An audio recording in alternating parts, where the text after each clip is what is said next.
حضور تحقیق تاج الشریعہ کا تو کمال ہے. ابھی میں گیا تھا 12ویں شریف میں، تو ایک شیخ ہے، شیخ عیسیٰ مانے، دکتور عیسیٰ مانے، ان کی کئی کتابوں کے نام مجھے اب بھی یاد ہے. اور تقریباً انہوں نے جو اپنی گفٹ کی ہوئی کتابیں مجھے دی، وزن کیا تو 19 کلو وزن بیٹھا ہوا.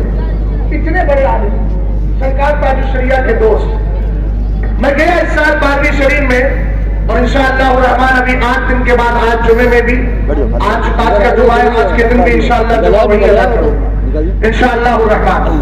تو میں نے سوچا کہ ملاقات کر لی جائے. مالکی مسلک سے تعلق رکھتے تھے، پست قد ہے، مفتی اعظم رہ چکے ہیں وہاں کے. ایک کتاب ان کی ہے سرکار کی نورانیت پر مصنفہ عبدالرزاق کے 10 صفحات کو ایک قوم نے نکال کے 10 باب کو غائب کر دیا.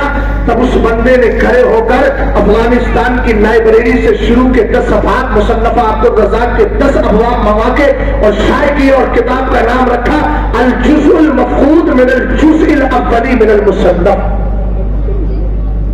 وہی شیخ ہے. حقیقت التصوف توسل وسیلے پر ان کی کتاب ہے. البدعۃ الحسنہ اصل من اصول التشریع انہی کی کتاب ہے. ملنے گیا، ملاقات ہوئی، 3.25 گھنٹے جو بات چیت ہوتی رہی. چلنے کا وقت ہوا تو کہنے لگے، کیا کہنے لگے معلوم ہے؟ کہنے لگے بیٹا جب جاتے رہے ہو، جب اپنے پیر سرکار تاج الشریعہ کی بارگاہ میں ہو، عربی جملے نہیں اردو نہیں بتا رہا ہو، وقت اجازت نہیں دیتا ہے. کہنے لگے آپ جاؤ نا تو میرا سلام عرض کرنا اور ان سے کہنا ایک بار تو میرے خواب میں تشریف لے کر کے آنا. انہی کی ظاہری زندگی میں سرکار تاج الشریعہ ان کی مسجد میں گئے. اوقات کی جو مسجدیں ہیں دبئی اور سعودی میں سب جانتے ہیں کہ بغیر مائک کے نماز وہاں نہیں ہوتی. قوانین کی طرف سے یہ قانون لگا دیا گیا ہے، 2 ہوں گے تب بھی. سرکار تاج الشریعہ پہنچے، انہوں نے کہا نماز پڑھائیے. حضرت نے فرمایا لا استخدم مائکروفون، میں مائکروفون کا استعمال نہیں کرتا. سرکار تاج الشریعہ نے جب اتنا کہا، انہوں نے مائک کو سائڈ کیا، کہا آپ نماز پڑھائیے. ہم نے کہا سچی بات یہ ہے انشاءاللہ الرحمن ہم سچے مرید ہیں، حالات کو دیکھ کر نہیں، شریعت کے قانون کو دیکھ کر کے بات کریں گے. رب نے چاہا ان ساری چیزوں پہ عمل کریں گے، اللہ توفیق دے گا.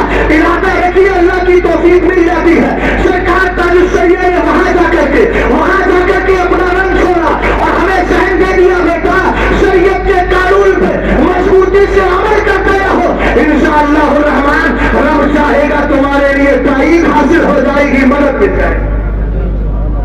یہ سرکار تاج الشریعہ ہے. تسلق کی بات میں عرض کر دیتا ہوں، تسلق کی بات. حضور تاج الشریعہ نور اللہ برکتہ دبئی گئے. بہت بڑا ایک سیٹ تھا ان کا. کسی نے بتایا کوئی بدعقیدہ قرآن سنانے آتا ہے حضرت اس کی فیکٹری میں. کہا اچھا. اب وہ کہنے لگا حضور گھر چلیے. حضور تاج الشریعہ نور اللہ برکتہ نے فرمایا چلا جاتا، لیکن میں نے ایسا سنا ہے کہ غیر سنی تمہارے یہاں آتا ہے قرآن سنانے. کہا حضور کو مجھ سے غلطی ہو گئی. حضور تاج الشریعہ کے ہاتھ پر توبہ کی اور توبہ کرنے کے بعد بولا اب تو چلے. اب اہل علم سمجھیں گے الحمدللہ اس بات کو. فقہ کا یہ قاعدہ ہے توبہ کرنے کے بعد آدمی کو کچھ دن چھوڑنا چاہیے تاکہ اصلاح حال کا ہو یا صلاح حال کا ہو پتہ چل جائے. ورنہ کہیں ایسا نہ ہو کہ وقتی طور پر کیا اور اس کے بعد بدل گیا. میں نے کہا توجہ فرمائیے گا رسول کریم علیہ السلام کی دی ہوئی شریعت کی پاسداری تاج الشریعہ میں کتنی تھی؟ آپ نے فرمایا اس سال نہیں اگلی سال آؤں گا تاکہ میں دیکھ لوں کہ تم اس پہ قائم بھی رہتے ہو.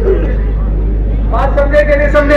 مدرسوں کا مقصد یہی ہے، مسجدوں کا مقصد یہی ہے، اسی طریقے سے خانقاہوں اور اداروں کا مقصد یہی ہے. آج سرکار تاج الشریعہ نور اللہ برکتہ نہ صحیح، لیکن حضور تاج الشریعہ نور اللہ برکتہ نے جن پر بھروسہ کیا ہے وہ حضور گلزار ملت آپ کے سامنے موجود ہے. اور متسلم پیر کے ہاتھ پر بیعت ہو کر اپنی آخرت کو سنوارنے کی کوشش کرو. مولانا تنظیر صاحب نے کہا بہت سارے لوگ حضرت سے مرید ہونے آئے ہیں. میں چاہتا ہوں گفتگو کا اختتام یہی کروں اور پہلے یہ کام کروا لیا جائے، اس کے بعد دستار بندی ہو جائے، دستار بندی کے بعد حضرت کی دعائیں ہو جائے، پھر آپ بھی اپنا رخت سفر باندھو.